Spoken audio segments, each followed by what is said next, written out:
నా దాంట్లో ఫోన్ లేవు, ఫోన్ కావాలి, ఫోన్ చేసుకొని ఇస్తా తీరని చెప్పి ఫోన్ తీసుకుండు. ఏదో రేషన్ కార్డుకి పోయిండు, షాప్ కాడికి పోయిండు. అన్ని సామాన్ ఎంత అయిందంటే ఇట్లా ఎంత అయిందంటే ఇంత అవుతుందంటే సార్ ఒక్క నిమిషం సార్ మా వాళ్ళ ఫోన్ చేసుకొని ఇస్తా అని చెప్పి ఫోన్ తీసుకుండు. ఫోన్ తీసుకున్నాక ఏమైంది, ఆడు ఆ నెంబర్ నుంచి ఏ నెంబర్కి కాల్ చేసుకుంటో తెలియదు. తర్వాత ఆడు పోయిన 5 నిమిషాల తర్వాత చూసుకుంటే 99,000 కట్టాను వాళ్ళు. తెలిసి కూడా ఫోన్పే ఉన్న నెంబర్ నుంచి ఎవరికైనా సరే ఫోన్పేకి బ్యాంక్ లింక్ ఉన్న నెంబర్ ఏదైనా సరే వాళ్ళకి ఇవ్వకండి.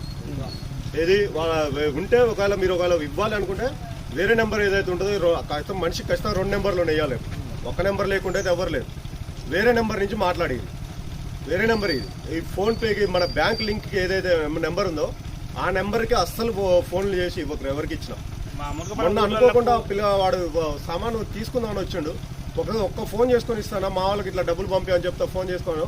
వాడు ఫోన్ చేసుకొని వెళ్ళిపోయింది, మళ్ళీ వస్తా అన్నా వెళ్ళిపోయింది. వాడు వెళ్ళిపోయిన 2 నిమిషాలు 99,000 కట్టాను.